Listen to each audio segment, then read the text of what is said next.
नमस्कार दोस्तों, सुप्रभात, गुड मॉर्निंग। आदि शंकर एकेडमी के करंट अफेयर की क्लास में आपका बहुत बहुत स्वागत है। आइए दोस्तों, आज के करंट अफेयर की क्लास की शुरुआत करते हैं और देखते हैं पहला प्रश्न। तो आपकी स्क्रीन पर पहला प्रश्न यह है और यह प्रश्न है कि हाल ही में अंतर्राष्ट्रीय संग्रहालय दिवस कब मनाया गया है। तो हाल ही में अंतर्राष्ट्रीय संग्रहालय दिवस 18 मई को मनाया गया है ना। और इस खबर के बारे में बात करते हैं तो हर वर्ष 18 मई को दुनिया भर में अंतर्राष्ट्रीय संग्रहालय दिवस मनाया जाता है, इंटरनेशनल म्यूजियम डे मनाया जाता है। और इस दिन का उद्देश्य जो होता है वह संग्रहालयों के महत्व को उजागर करना है और समाज में उनकी भूमिका के प्रति जागरूकता बढ़ाना है। यह है अंतर्राष्ट्रीय संग्रहालय दिवस का जो मुख्य उद्देश्य। और इस वर्ष की थीम की बात की जाए, तो इस वर्ष की थीम थी कि बदलते समुदायों के बीच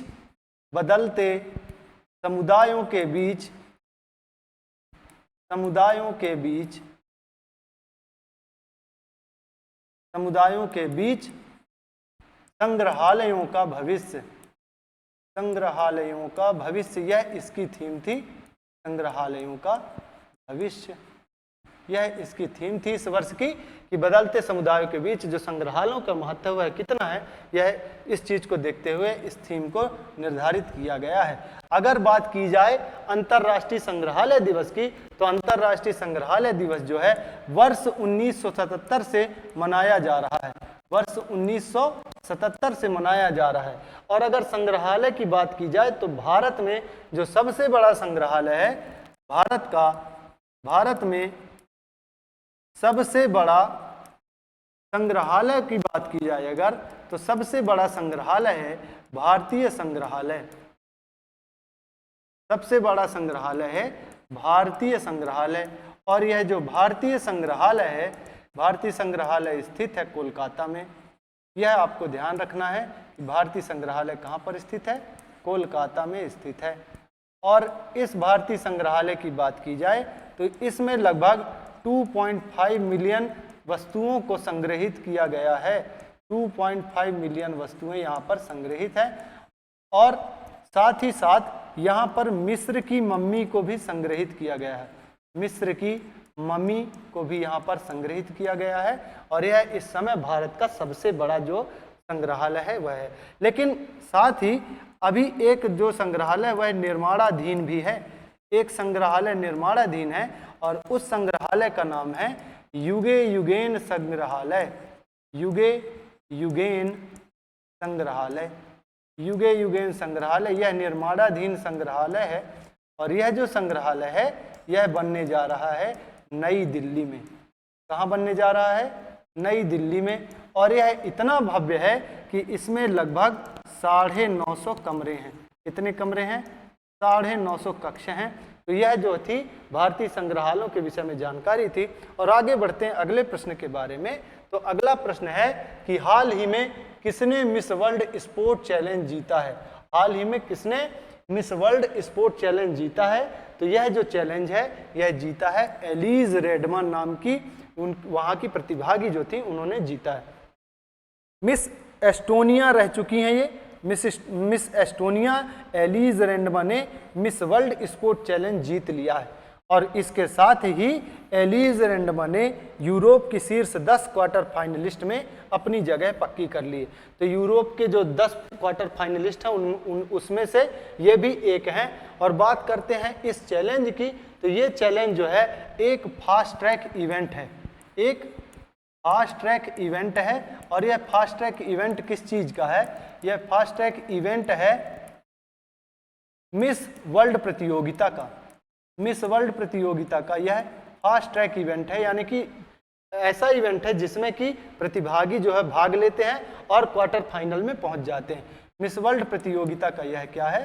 फास्ट ट्रैक इवेंट है। यह आपको ध्यान में रखना है। तो इसी प्रतियोगिता को या इसी चैलेंज को इन्होंने जीता है और क्वार्टर फाइनल में अपनी जगह पक्का कर ली है।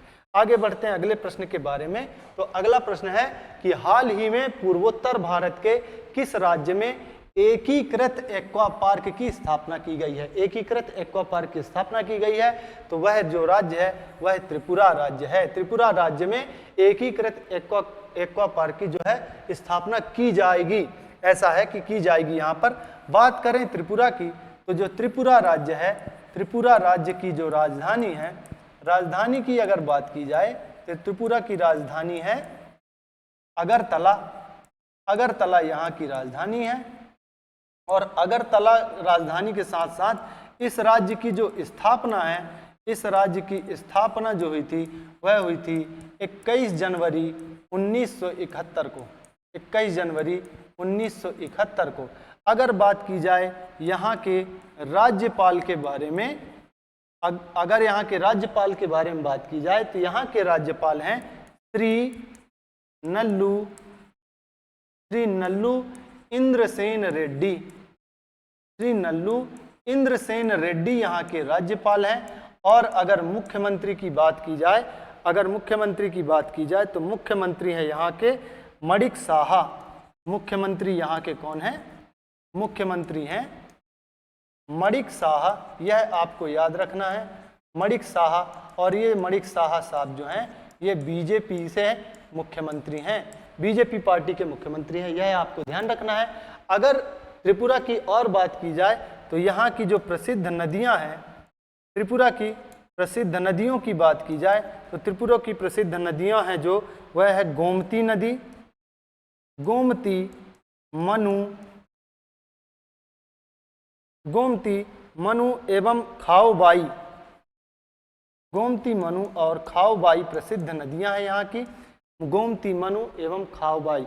और अगर जनजाति की बात की जाए तो यहाँ पर प्रसिद्ध एक जनजाति है जिसका नाम है चकमा जनजाति। यह आपको याद रखना है, चकमा जनजाति यहाँ की जो प्रसिद्ध जनजाति है वह है। बात करते हैं, आगे बढ़ते हैं अगले प्रश्न की। तो अगला प्रश्न है, अब अगला प्रश्न से पहले देख लेते हैं त्रिपुरा के बारे में थोड़ी बहुत जानकारी कि काका बोरोक भाषा को संविधान की 8वीं अनुसूची में शामिल करने की मांग की गई है। और ये काका बोरोक भाषा जो है, यह जो है त्रिपुरा की भाषा है। त्रिपुरा के मुख्यमंत्री गरिया और बोरोन उत्सव 2025 का जो है उन्होंने उद्घाटन किया है। त्रिपुरा में भारतीय कृत्रिम अंग निर्माण निगम अपना पहला सहायक उत्पादन केंद्र स्थापित करेगा। और साथ ही त्रिपुरा के मुख्यमंत्री कौशल उदय टोंगोई प्रशिक्षण कार्यक्रम का शुभारंभ किया गया है। आगे अगर बात करेंगे आप तो भाषणी के साथ साझेदारी करने वाला पहला पूर्वोत्तर राज्य त्रिपुरा बना है। भाषणी के साथ इसने साझेदारी की है। और आगे बात करते हैं, त्रिपुरा में बैंडेड रॉयल तितली की खोज की गई है। यह बहुत महत्वपूर्ण है, यह पूछा जा सकता है कि किस राज्य में बैंडेड रॉयल तितली की खोज की गई, तो आप बताएंगे कि त्रिपुरा में बैंडेड रॉयल तितली की खोज की गई है। त्रिपुरा की बात की जाए तो त्रिपुरा में मेधावी छात्रों को समर्थन प्रदान करने के लिए सीएम साथ योजना की शुरुआत की गई है। सीएम साथ योजना की शुरुआत की गई। तो ये था त्रिपुरा के बारे में महत्वपूर्ण जानकारी।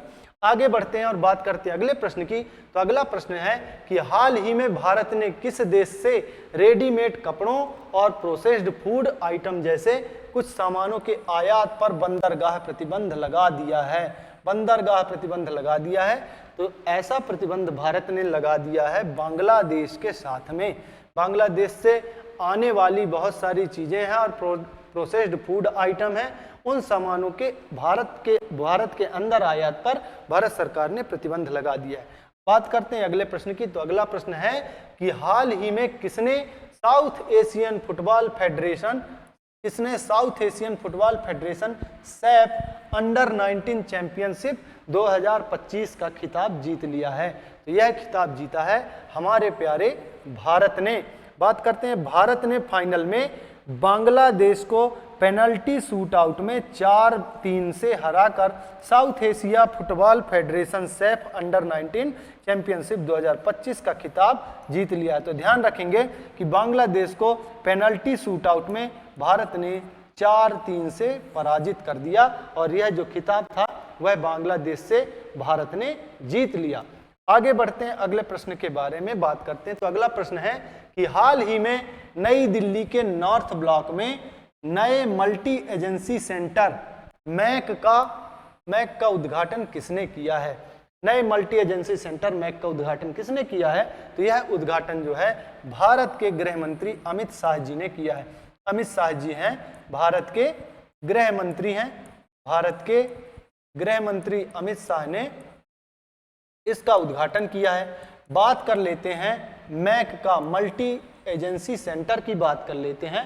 तो मल्टी एजेंसी सेंटर की स्थापना जो थी वर्ष 2001 में की गई थी, वर्ष 2001 में की गई थी, और यह की गई थी संसद हमले के बाद। संसद जो हमला हुआ था, तो संसद हमले के बाद जो है वर्ष 2001 में मैक की स्थापना की गई थी। और मैक का कार्य क्या है?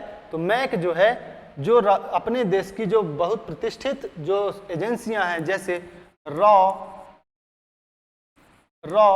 के साथ NIA, ऐसी एजेंसियों से यह सूचनाएं लेती है, खुफिया जानकारी लेती है, और उन खुफिया जानकारी को राज्य सरकारों और राज्य और केंद्र सरकारों के अधीन जो एजेंसियां हैं उनको साझा करती है। केंद्र सरकार के अधीन जो एजेंसियां हैं उनको क्या करती है? साझा करती है। यह आपको ध्यान में रखना है। तो मैक की स्थापना वर्ष 2001 में हुई थी, संसद हमले के बाद हुई थी। और मैक क्या करती है? NIA या रॉ जैसी जितनी भी प्रसिद्ध एजेंसियां हैं उनसे खुफिया जानकारी एकत्रित करती है ना, और उनको साझा करती है राज्य व केंद्र सरकार की एजेंसियों के साथ। ये इसका प्रमुख कार्य है। आगे बढ़ते हैं और बात करते हैं अगले प्रश्न की। तो हाल ही में राष्ट्रीय डोपिंग रोधी एजेंसी, डोपिंग रोधी एजेंसी नाडा जो है डोपिंग रोधी एजेंसी है, इसने कहाँ वाडा की वैश्विक डोपिंग रोधी खुफिया और जांच नेटवर्क कार्यशाला की मेजबानी की है। तो यह जो मेजबानी की है, यह की है नई दिल्ली में। डोपिंग रोधी एजेंसी है नाडा, जो कि बहुत सारे जो खिलाड़ी हैं अपना प्रदर्शन बढ़ाने के लिए डोपिंग एजेंट का इस्तेमाल करते हैं, और उसकी निगरानी करती है यह एजेंसी। तो इसने कहाँ पर ऐसी मेजबानी की है? उसने की है नई दिल्ली पर। आगे बढ़ते हैं अगले प्रश्न के बारे में।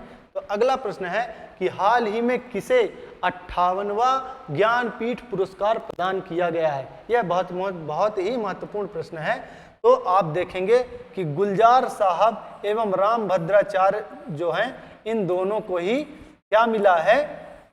58वां ज्ञानपीठ पुरस्कार मिला है। 58वां ज्ञानपीठ पुरस्कार मिला है गुलजार साहब को। गुलजार साहब के साथ साथ मिला है राम भद्राचार्य जी को, राम भद्राचार्य जी को।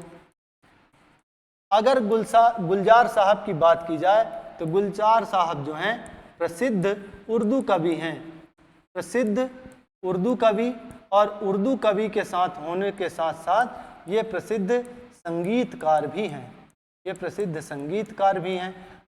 और अगर बात की जाए राम भद्राचार्य की, तो ये प्रसिद्ध संस्कृत विद्वान हैं, प्रसिद्ध संस्कृत विद्वान, और संस्कृत विद्वान होने के साथ साथ ये कवि भी हैं, कवि भी हैं। इन्होंने बहुत सारी पुस्तकें भी लिखी हुई हैं। कवि के साथ साथ ये आध्यात्मिक गुरु भी हैं।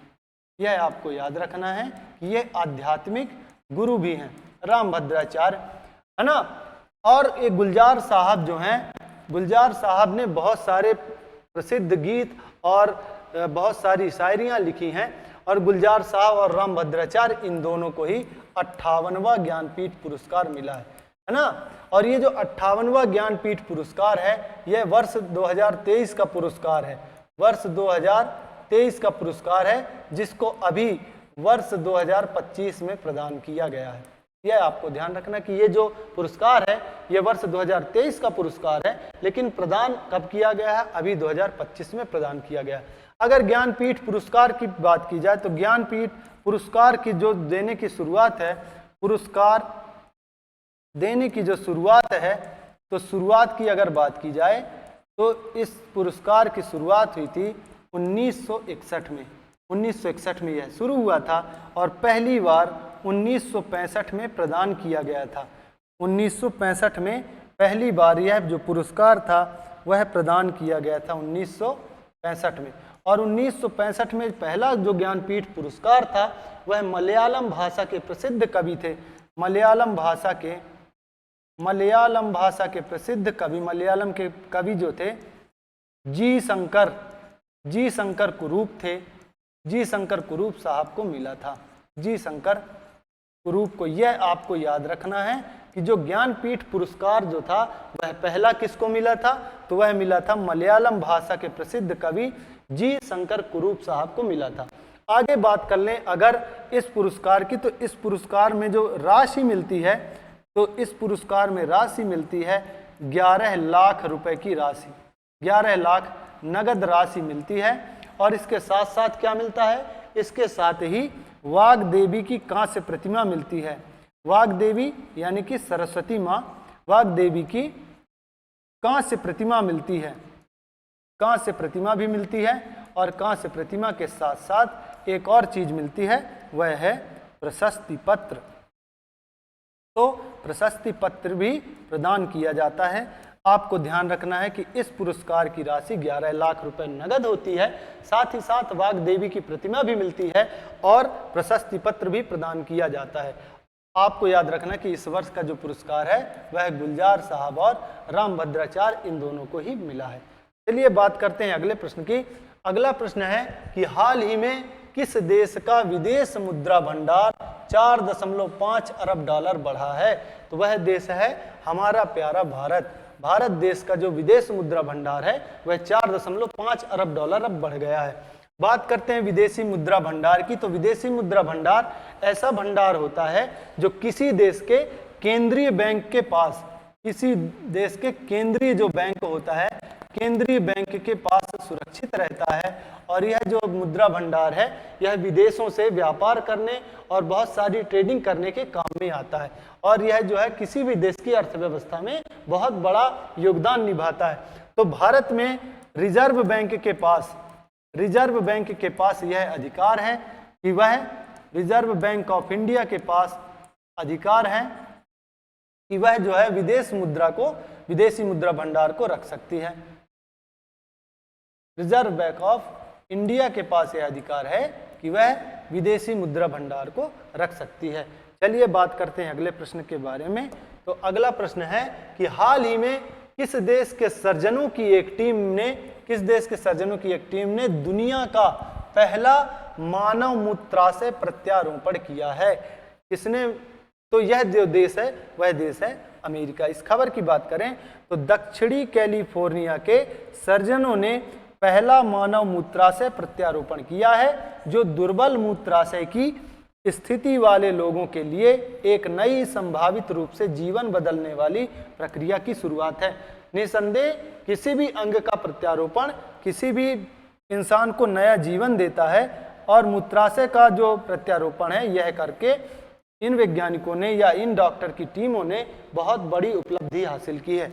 आगे बढ़ते हैं, अगले प्रश्न की बात करते हैं। तो अगला प्रश्न है कि हाल ही में कौन तेलंगाना राइजिंग के विजन बोर्ड में शामिल हुए हैं। तो हाल ही में कौन शामिल हुए हैं अभिजीत बनर्जी साहब। अभिजीत बनर्जी साहब शामिल हुए, और अभिजीत बनर्जी जो हैं ये नोबेल पुरस्कार विजेता हैं। यह आपको याद रखना है, इन्होंने नोबेल पुरस्कार जीता हुआ है। और यह जो नोबेल पुरस्कार है इन्होंने अर्थशास्त्र में जीता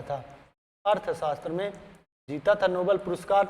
बात करें तो नोबेल पुरस्कार विजेता और विकास अर्थशास्त्री अभिजीत बनर्जी मुख्यमंत्री रेवंत रेड्डी, आपको याद रखना है कि रेवंत रेड्डी जो हैं तेलंगाना के क्या हैं, चीफ मिनिस्टर है, मुख्यमंत्री हैं। तो रेवंत रेड्डी के निमंत्रण के बाद सलाहकार के रूप में विजन बोर्ड में शामिल हुए थे, यह आपको याद रखना है। तो तेलंगाना राइजिंग के विजन बोर्ड में शामिल हुए हैं, कौन शामिल हुए हैं, अभिजीत बनर्जी, ये आपको याद रखना है। बात करते हैं अगले प्रश्न की। तो अगला प्रश्न है कि हाल ही में किस आईआईटी ने तुर्की की यूनिवर्सिटी के साथ सभी तरह के शैक्षणिक समझौते को निलंबित कर दिया। यानी तुर्की की जो यूनिवर्सिटी थी वहाँ के साथ आईआईटी का जो शैक्षणिक समझौता था वो चलता था, और उस आईआईटी ने अब वह रद्द कर दिया। तो ऐसी आईआईटी है आईआईटी मुंबई। तो आईआईटी मुंबई ने तुर्की की जितनी भी यूनिवर्सिटी थी सभी से शैक्षणिक समझौते रद्द कर दिए हैं, यह आपको ध्यान में रखना है। बढ़ते हैं अगले प्रश्न के बारे में। तो अगला प्रश्न है कि हाल ही में भारतीय सेना और एनडीआरएफ ने कहाँ राहत अभ्यास का आयोजन किया है।